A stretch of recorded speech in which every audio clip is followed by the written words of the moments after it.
माँ की ममता क्या होती है, माँ तुझे हमने देखा, हे जगदम्बे तेरी गोद में सारे जग को पलते देखा, माँ की ममता क्या होती है।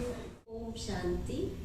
सारा संसार जिन्हें सरस्वती, जगदम्बा, आदि शक्ति आदि आदि नामों से पुकारता है और उनकी एक झलक पाने के लिए कई वर्षों तक यज्ञ, तप, भक्ति, आराधना आदि करता है, वहीं हम बच्चों के लिए कितनी आश्चर्यचकित और आनंदित करने वाली बात है कि इन्हीं माँ सरस्वती देवी ने साक्षात अपने कमल हस्तों से हजारों बच्चों को थपथपाया, अपनी दृष्टि से स्नेह और योग के प्रकंपन दिए और अपने मधुर बोलों से आत्मन को सींचा और शिशुवत पाला और पोसा और उनको आध्यात्मिक मार्ग पर सफल होना भी सिखाया।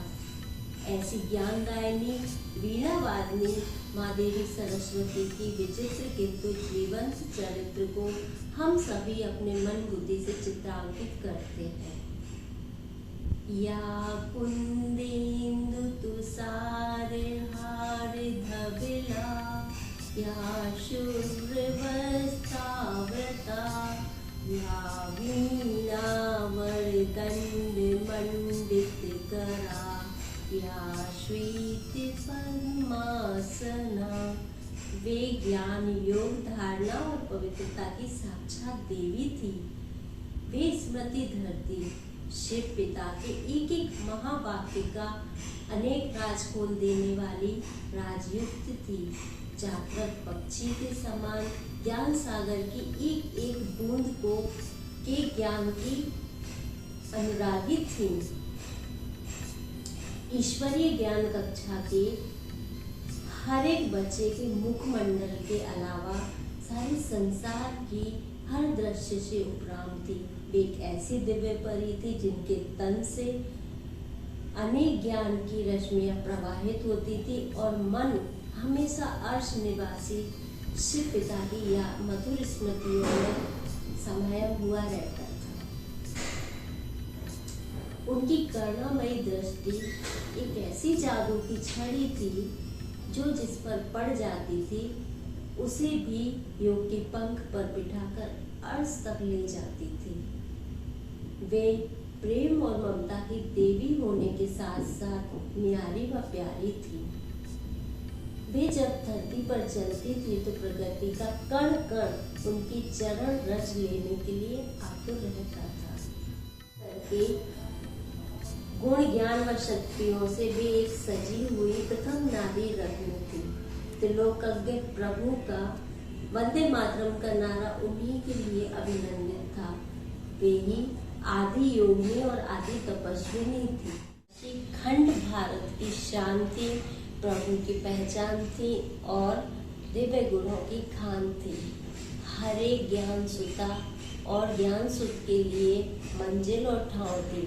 वन वन की काठी में चंदन सम खुशबू भर देने वाली वे ही प्रथम माँ शीतला थी।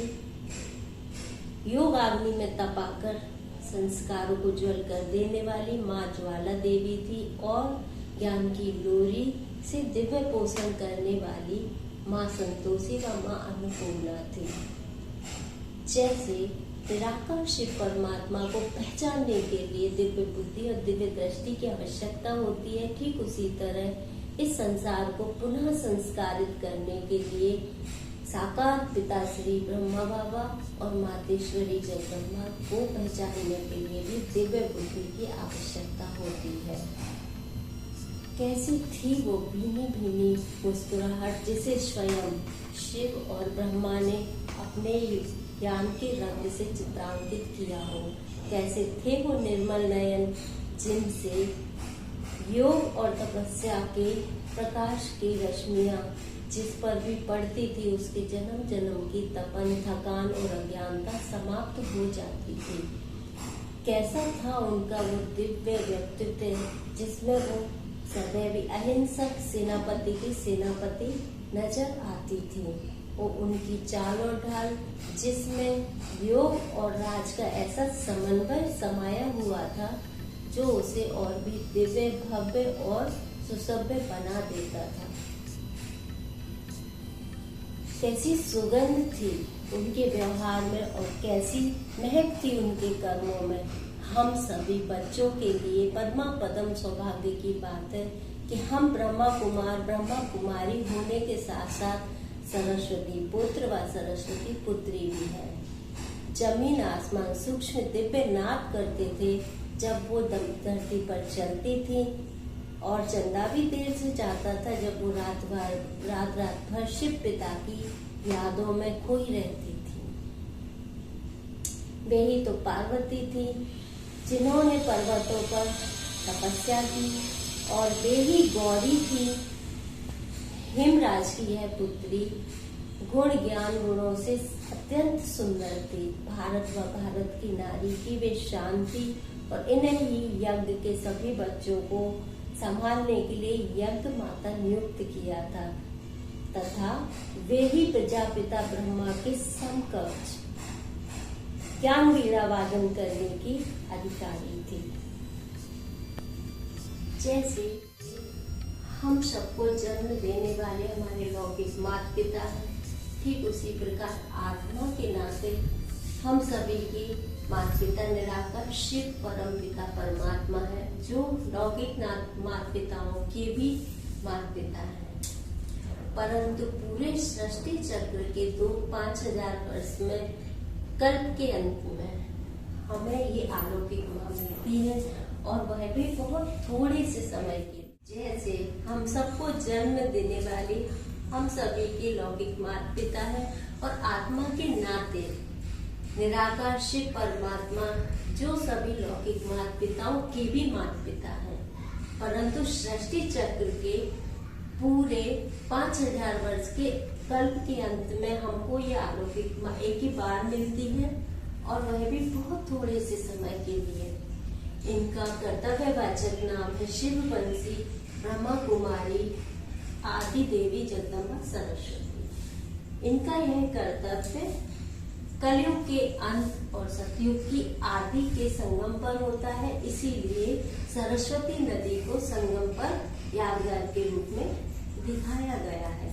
सरस्वती ब्रह्मा की धर्म की बेटी अर्थात मुख वंशावली बेटी थी, और ज्ञान योग धारणाओं में सबसे तीखी थी, इसीलिए ब्रह्मा ने प्रसन्न होकर इनको यज्ञ माता नियुक्त किया था। मम्मा पढ़ाई लिखाई में, गीत संगीत में और नृत्य कला में, मम्मा पढ़ाई लिखाई गीत संगीत नृत्य कला में नंबर 1 थी। उनका पसंदीदा गीत था ट्विंकल ट्विंकल लिटिल स्टार, और इसी गीत पर जब उन्होंने वाइट फ्रॉक और हेड पहनकर स्कूल में डांस किया तो प्रथम प्राइज जीता था। मम्मा का शौक था डिजाइनर कपड़े पहनना। बाजार में जब भी पहली बार किसी अच्छी सी डिजाइन का कोई कपड़ा आता तो उसे वो बुद्धि से देखकर स्वयं ही डिजाइन करती थी, और नित नए कपड़े मम्मा बड़े शौक से पहना करती थी। मम्मा जब बाबा के पास आई तो कुल 17 साल की थी, और जब बाबा ने पहली बार मम्मा को देखा तो देखते ही उनको तुरंत महसूस हो गया कि मेरी वही बारिश बेटी है, और मम्मा को भी लगा कि ये मेरा वही बहुत काल से बिछड़ा हुआ पिता है। बाबा ने जब मम्मा को 24 घंटे का समय देकर उनसे एक जीवन का फैसला करने को कहा, और बोला कि बच्ची तुम सुरपुरधारी से शादी करोगी या पीताम्बरधारी से। तो मम्मा ने जल्दी से ज्यादा समय ना लगाते हुए जवाब दिया कि बाबा मैं वही गिरधर गोपाल की राधे हूँ, और ज्ञान मार्ग पर चलकर विश्व कल्याण का कार्य करूँगी। तभी से बाबा ने उन पर और ज्यादा ज्ञान रत्नों की बरसाना शुरू कर दिया, और मम्मा को ज्ञान का कलश शौक। शांति प्रिय थे, गंभीरता और रमणीकता का परफेक्ट बैलेंस था, दृढ़ शक्ति संपन्न थे और बाबा के लिए उनके दिल में हमेशा से बेहद का सम्मान था। जब बाबा उपस्थित होते थे तो वह जो भी कहते थे, जैसा भी कहते थे, मम्मा उसे उसी रूप में स्वीकार करके स्वयं भी करती थी और बच्चों से भी करवाती थी। हाँ, बाबा जब उपस्थित नहीं है तभी मम्मा अपना फैसला या राय देती थी। जब कभी कुछ बच्चे बाबा के किसी बोल को साधारण समझते थे तो मम्मा उन बच्चों को अलग से ले जाकर मीठी मीठी शिक्षाएं देकर उनको बताती थी कि बाबा के किसी भी बोल को साधारण मत समझना, हर एक शब्द में, हर एक बोल में एक एक ज्ञान रतन छिपा हुआ है। तो इस तरह से मम्मा बच्चों को अनुशासन और सभ्यता का पाठ पढ़ाती थी और बच्चों को बोलती थी कि बच्चों तुम्हें परफेक्ट बनना है तो see God father and follow Brahma father. Beauty की पर्सनैलिटी, रॉयल्टी और त्याग फर्ज जताई में भी मम्मा नंबर 1 थी। मम्मा ने बहुत कम समय में अपने अंदर इतना बड़ा परिवर्तन लाकर बाबा की वफादार बेटी का फर्ज निभाया। वहीं दूसरी तरफ बच्चों को मीठी मीठी योग और ज्ञान की पालना देकर अपने त्याग और फर्ज अदाई का फर्ज निभाया। मम्मा को मुरली से बहुत ज्यादा प्यार था। रात के 11 बजे भी सोते समय तक वो हमेशा मुरली को पढ़कर और सुनकर ही सोती थी। मम्मा के अंतिम दिनों में भी हॉस्पिटल में उनको एक्यूरेट और अलर्ट देखकर नम्रता को टूट कर भरा हुआ था। जब बाबा मुरली में याद, प्यार और नमस्ते देता था तो माँ हमेशा अपने नैनों ऊपर की तरफ इशारा देकर शुक्रिया अदा करती थी। माँ हमेशा बाबा के सामने एक छोटी सी नन्ही सी बच्ची बन जाया करती थी और अपने भक्तों और बच्चों के सामने आदि देवी और जगदम्बा बन जाया करती थी। तो ऐसी महान थी मम्मा। बाबा की बगिया में वो अंगूर का पौधा जिसमें 23 जून 1965 को पहला फल लगा, तो बाबा ने मम्मा को बोला कि बच्चों को ये टोली देनी है। तभी 24 जून 1965 को मुरली क्लास के बाद प्रातः 9 बजे मम्मा ने अपनी मीठी मीठी दृष्टि के साथ सभी बच्चों को 2-2 अंगूर की टोली दी। यह अंगूर भी माँ की यादगार है। आखिर सभी के दिलों में यह प्रश्न तो जरूर ही उठता होगा कि माँ कहाँ है? बाबा ने माँ को कहाँ पर छिपा कर रखा है? बाबा की गतमत तो बाबा ही जाने। आखिर मम्मा कहीं तो है मम्मा। हाँ, अवश्य ही अव्यक्त रूप से हम सभी बच्चों के दिलों में आज भी विराजमान है मम्मा, आज भी विराजमान है मम्मा।